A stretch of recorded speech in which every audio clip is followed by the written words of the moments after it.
जम्मू कश्मीर विधानसभा में वक्फ कानून को लेकर आज हंगामा हो रहा है। वक्फ कानून के खिलाफ नेशनल कॉन्फ्रेंस स्थगन प्रस्ताव की मांग कर रही थी, जिसका बीजेपी ने जमकर विरोध किया है। तो आपको बता दें कि जोरदार हंगामा जो जम्मू कश्मीर विधानसभा में देखने के लिए मिला, ये तस्वीरें भी हम आपको दिखा रहे हैं।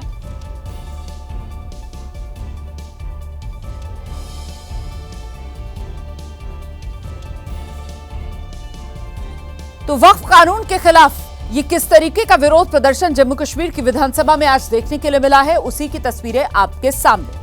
नेशनल कॉन्फ्रेंस की तरफ से स्थगन प्रस्ताव लाया गया था। नेशनल कॉन्फ्रेंस जो है वो वक्फ कानून के खिलाफ प्रस्ताव पारित कराना चाहती थी, लेकिन स्पीकर अब्दुल रहीम राठौड़ की तरफ से नियम का हवाला दिया गया कि क्योंकि मामला अदालत में है, इस वजह से इस प्रस्ताव को मंजूरी नहीं दी जा सकती और उसके बाद हंगामा और बढ़ा। जम्मू कश्मीर विधानसभा में वक्फ बिल की कॉपी फाड़ते नेशनल कॉन्फ्रेंस के विधायक हैं। नेशनल कॉन्फ्रेंस विधानसभा में वक्फ कानून पर चर्चा की मांग कर रही थी, जिसका बीजेपी ने विरोध किया था। नेशनल कॉन्फ्रेंस ने नारेबाजी शुरू की तो बीजेपी विधायकों ने भी स्थगन प्रस्ताव का विरोध करते हुए हंगामा शुरू कर दिया।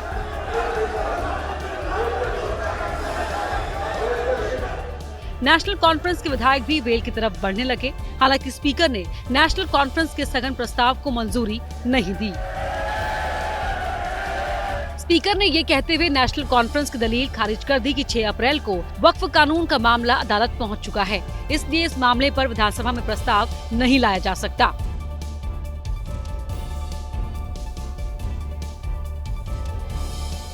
तो वक्फ कानून के खिलाफ जम्मू कश्मीर विधानसभा में भारी हंगामा हुआ है। नेशनल कॉन्फ्रेंस के विधायकों ने काले कोट को फाड़कर सदन में लहरा दिए काले कपड़े, और इसके साथ ही नेशनल कॉन्फ्रेंस के विधायकों ने वक्फ कानून की कॉपियों को भी फाड़ा है।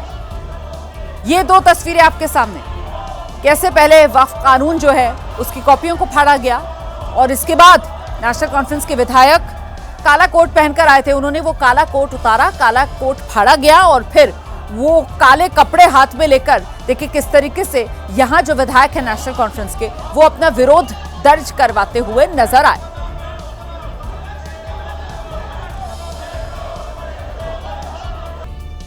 वहीं जम्मू कश्मीर विधानसभा में हंगामा हुआ है और दूसरी तरफ सुप्रीम कोर्ट के फैसले के बाद पश्चिम बंगाल में नौकरी गंवाने वाले शिक्षकों और स्कूल कर्मचारियों से सीएम ममता बनर्जी अब से कुछ ही देर बाद मुलाकात करने वाली हैं। नौकरी गंवा चुके सरकारी कर्मचारियों का विरोध प्रदर्शन बंगाल में जारी है। आजकल कोलकाता समेत पूरे पश्चिम बंगाल में कुछ ऐसा ही देखने को मिल रहा है। कोलकाता के शहीद मीनार इलाके में जुटे ये लोग पहले स्कूलों में सरकारी नौकरी कर रहे थे, लेकिन कोर्ट के फैसले के बाद ये बेरोजगार हो गए हैं और सड़कों पर उतरकर अपने हक की मांग कर रहे हैं।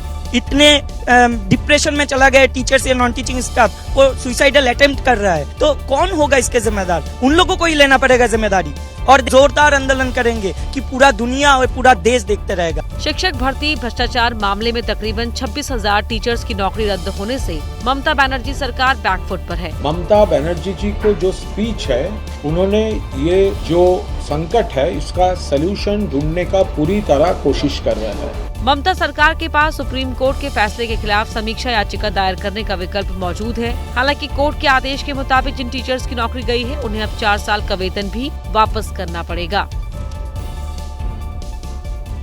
वहीं अमेरिकी टैरिफ का शेयर बाजार पर बहुत असर हुआ है। दुनिया भर के बाजारों में उथल पुथल जोरदार तरीके से मची हुई है। आज सुबह बाजार खुलते साथ ही सेंसेक्स 2600 पॉइंट नीचे गिर गया। निफ्टी में भी भारी गिरावट आज दर्ज की गई है। भारतीय शेयर बाजार में ऐतिहासिक गिरावट दर्ज हुई है। सेंसेक्स निफ्टी दोनों में बड़ी गिरावट। सेंसेक्स करीब 3000 अंकों की गिरावट के साथ कामकाज करता हुआ नजर आया। निफ्टी में 4% की टूट देखने के लिए मिली। एशियाई बाजारों को आज कुल मिलाकर भारी नुकसान हुआ है। अमेरिकी बाजार में 6% से ज्यादा की गिरावट देखने के लिए मिली है। निवेशकों के लाखों करोड़ों स्वाहा।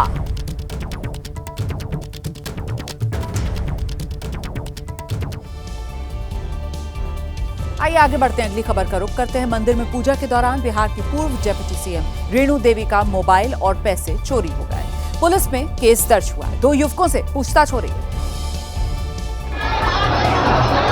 सीसीटीवी में दिख रही ये हैं बिहार सरकार में मंत्री और पूर्व डिप्टी सीएम रेणु देवी। सुरक्षा कर्मियों के साथ होने के बावजूद मंदिर में इनके पर्स से पैसे और मोबाइल चोर उड़ा ले गए।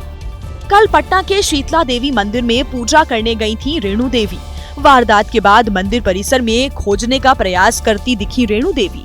मंत्री के निजी सहायक ने बाईपास थाने में मामला दर्ज कराया, जिसके बाद पुलिस ने 2 युवकों को हिरासत में लेकर पूछताछ शुरू कर दी।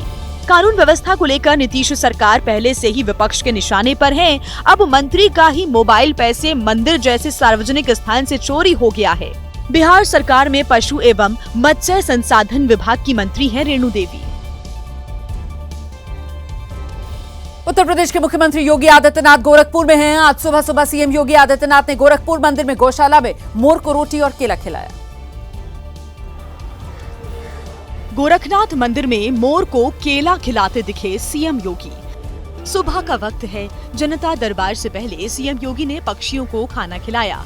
गौ सेवा करते सीएम योगी कई बार नजर आते हैं। मंदिर आए बच्चों से भी सीएम योगी ने बात की और उन्हें चॉकलेट बांटी, जिसके बाद सीएम योगी ने जनसुनवाई भी की। 3 दिन के गोरखपुर दौरे पर हैं सीएम योगी। कल रामनवमी के मौके पर सीएम योगी ने कन्या पूजन भी किया था। किसान नेता जगजीत सिंह डल्लेवाल ने 131 दिन के बाद अपना अनशन खत्म कर दिया है। हालांकि डल्लेवाल ने यह भी ऐलान किया कि उनका संघर्ष जारी रहेगा। जगजीत सिंह डल्लेवाल ने फसलों के लिए एमएसपी पर कानूनी गारंटी समेत किसानों की कई मांगों को लेकर पिछले साल 26 नवंबर को अनशन शुरू किया था। तबीयत बेहद खराब होने के बावजूद अपनी मांगों को लेकर लगातार डटे हुए थे, लेकिन कल पंजाब के फतेहगढ़ में किसान महापंचायत में उन्होंने अनशन खत्म करने का ऐलान किया। ये ऐलान केंद्रीय कृषि मंत्री शिवराज सिंह चौहान और केंद्रीय मंत्री रवनीत सिंह बिट्टू की तरफ से अनशन खत्म करने की अपील के एक दिन बाद हुआ। किसानों की अपील के आधार पे, किसानों के ऑर्डरों के, मान लीजिए उनके हुक्म के आधार पे हमने ये अनशन वापस लिया है। किसानों और सरकार के बीच अगले दौर की बातचीत 4 मई को होनी है, लेकिन इससे पहले 19 मार्च को चंडीगढ़ में 7वें दौर की वार्ता हुई थी, जो बेनतीजा रही थी। और उसके बाद पंजाब पुलिस ने डल्लेवाल समेत कई किसान नेताओं को गिरफ्तार कर लिया था। खनौरी और शंभू बॉर्डर पर डटे किसानों को भी जबरन हटा दिया गया था। तो किसान नेता जगजीत सिंह डल्लेवाल ने आखिरकार अपना अनशन खत्म कर दिया है। और ऐसे में अब आगे बढ़ेंगे, अगली खबर का रुख कर लेते हैं। कोलकाता से ये खबर आ रही है, रामनवमी के जुलूस से लौट रही गाड़ियों पर पथराव का आरोप लगा है।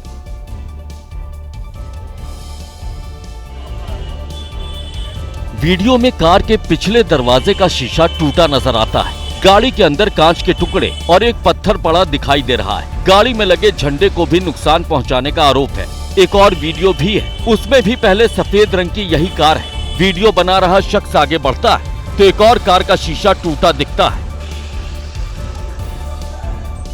रामनवमी जुलूस से लौटने पर पार्क सर्कस 7 पॉइंट इलाके में हिंदू श्रद्धालुओं पर हमला किया गया। भगवा झंडा ले जाने के कारण गाड़ियों पर पत्थर बरसाए गए और शीशे तोड़ दिए गए। ये सब अचानक नहीं हुआ, ये पूर्व नियोजित हिंसा थी। उस वक्त पुलिस वहीं थी, लेकिन खामोश ये सब देख रही थी। सीएम ममता द्वारा चुनी गई पुलिस उनकी तुष्टीकरण की राजनीति में पूरी तरह पंगु हो गई है। निर्दोष हिंदुओं की रक्षा के लिए एक भी कदम नहीं उठाया। इस बीच कोलकाता पुलिस ने आरोपों को गलत बताया। बयान में कहा, जुलूस के लिए कोई अनुमति नहीं ली गई थी। एक गाड़ी को नुकसान पहुंचने की सूचना मिलने पर फौरन हस्तक्षेप किया गया। देश भर में कल शांतिपूर्वक रामनवमी का उत्सव मनाया गया है, लेकिन देर शाम कोलकाता के मुस्लिम बहुल पार्क सर्कस इलाके में एक शोभा यात्रा से वापस लौटते समय हिंदू श्रद्धालुओं पर हमले के इस दावे ने कईयों को चौंका दिया। इस वक्त आप जो वीडियो देख रहे हैं वही वीडियो है बीजेपी सांसद सुकांत मजूमदार ने सोशल मीडिया पर शेयर किया है। दूसरी तस्वीर बिहार के दरभंगा से है, जहां रामनवमी के मौके पर निकाली जा रही शोभा यात्रा में हंगामा हुआ। पुलिस ने शोभा यात्रा को रोककर डीजे बंद करवाया। इसके बाद शोभा यात्रा में शामिल लोग नाराज हो गए, बवाल शुरू हो गया, नेशनल हाईवे जाम कर दिया गया। इस दौरान पुलिस प्रशासन के खिलाफ जमकर नारेबाजी की गई। और तीसरी तस्वीर आप देख रहे हैं महाराष्ट्र के पालघर की। यहाँ विरार में रामनवमी के दिन तनाव की स्थिति पैदा हो गई। आरोप है विरार में शोभा यात्रा के दौरान भक्तों पर आपत्तिजनक चीज फेंकी गई।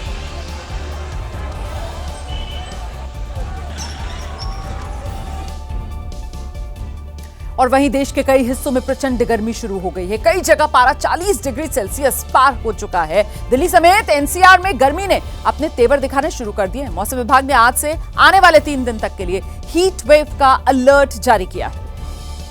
अप्रैल महीने में ही भीषण गर्मी ने अपना रूप दिखाना शुरू कर दिया है। पारा प्रचंड होता जा रहा है। दिल्ली के कई इलाकों में पारा औसत से करीब 3 डिग्री सेल्सियस ज्यादा रिकॉर्ड किया गया। मौसम विभाग ने दिल्ली में आज से अगले 3 दिन तक हीट वेव का अलर्ट जारी किया है। अगले 3 दिनों के दौरान दिल्ली एनसीआर सहित हरियाणा के कुछ इलाकों में, उत्तर प्रदेश के कुछ इलाकों में, मध्य प्रदेश, ये सारे इलाकों में हीट वेव की संभावना है। दिल्ली घूमने आए लोग भी गर्मी से बेहाल होने लगे हैं। साथ ही दुकानदार भी लू के साए में कारोबार करने को मजबूर हैं। बहुत गर्मी है। आप कहाँ से आए? बंगाल से आए, सिलीगुड़ी।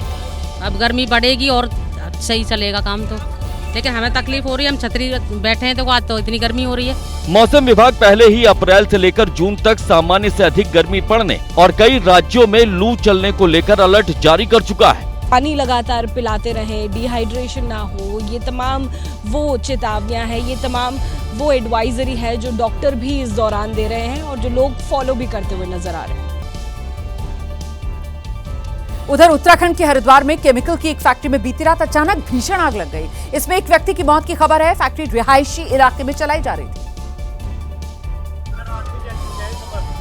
आग इतनी भीषण कि जलती फैक्ट्री से निकल रही लपटें कई किलोमीटर दूर से दिखाई दे रही थी। विनाशकारी लपटें आसमान छू रही थी। चारों तरफ धुएं का गुबार था। रिहायशी इलाके में चल रही फैक्ट्री में जब आग लगी तब उसके अंदर कुछ कर्मचारी काम कर रहे थे। एक कर्मचारी हादसे से कुछ सेकंड पहले ही किसी काम से बाहर आया था और वो बच गया। किस चीज की है? ये केमिकल की थी जी। आग लगने की कोई वजह नहीं, अचानक ही लगी जी आग। ये नहीं बताते सब कैसे लगी। स्थानीय लोगों ने फौरन फायर ब्रिगेड को फोन किया। आरोप है कि फायर ब्रिगेड की टीम 1.5 घंटे देरी से पहुंची, जिससे हालात और बिगड़ गए। सवाल ये भी उठ रहे हैं कि आखिर रिहायशी इलाके में केमिकल फैक्ट्री कैसे चल रही थी। ये रिहायशी इलाके में थी। इस संबंध में जैसा आप देख रहे हैं कि आपके मुझसे पहले भी लोगों ने कहा कि उन्होंने कोई शिकायत की, ऐसी जानकारी मेरे पास है।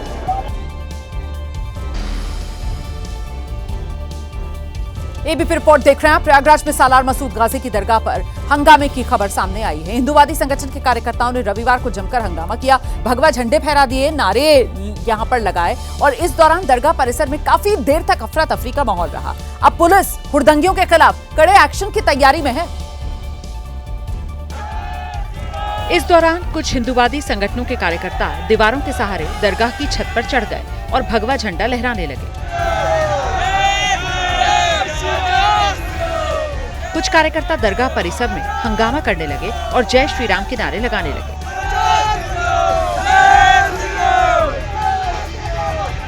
इस दौरान पूरे परिसर में अफरा तफरी मच गई। लोग इधर उधर भागने लगे।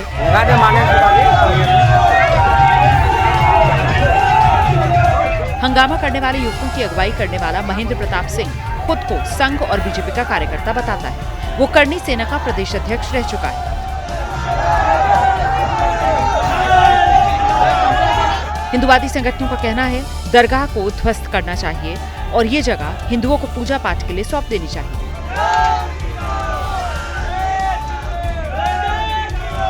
हालांकि जब तक पुलिस पहुंचती तब तक ये कार्यकर्ता जा चुके थे। पुलिस अब पूरे मामले की जांच पड़ताल कर रही है। वहीं वक्फ कानून के खिलाफ सुप्रीम कोर्ट में दायर याचिकाओं पर जल्दी सुनवाई के लिए याचिकाकर्ता आज चीफ जस्टिस से अपील कर सकते हैं। इस बीच वक्फ कानून के खिलाफ आज कुछ और याचिकाएं भी दाखिल हो सकती हैं।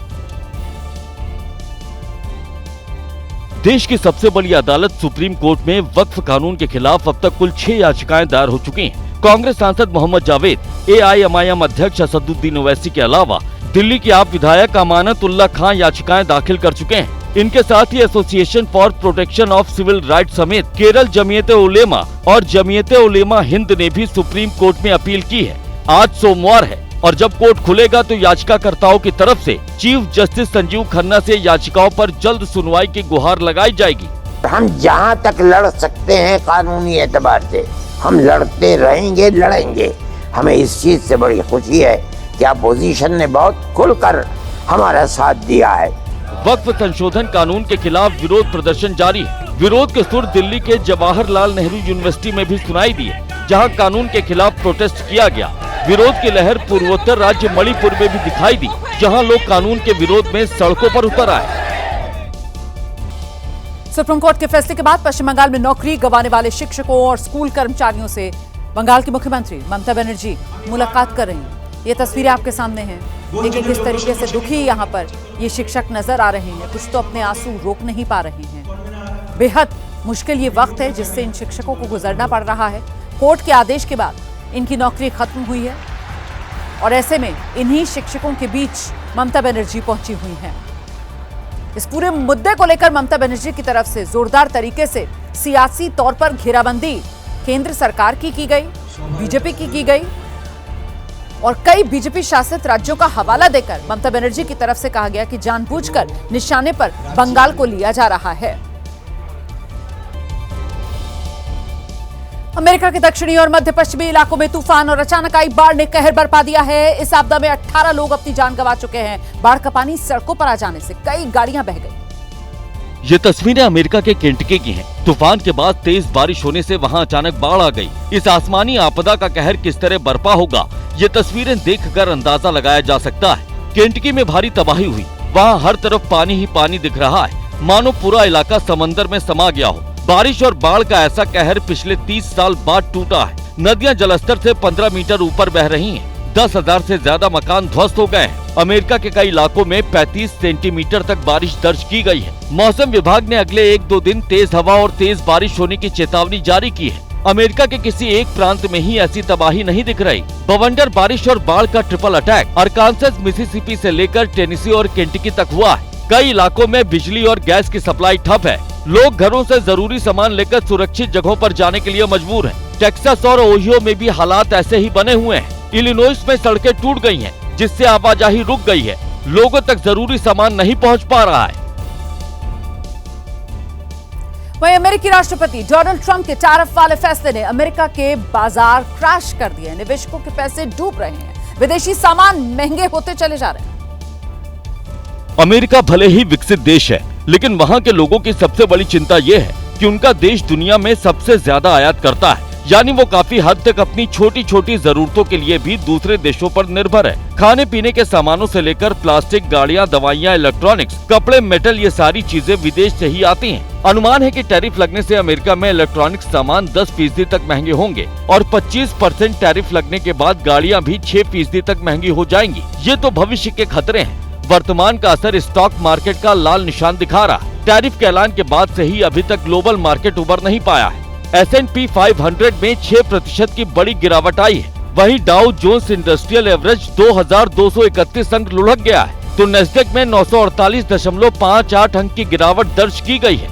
इसका असर भारत में दिख रहा है। शुक्रवार को शेयर बाजार में निवेशकों के 10 लाख करोड़ रुपए डूब गए। 9 अप्रैल को रिजर्व बैंक की नई ब्याज दर घोषित होगी।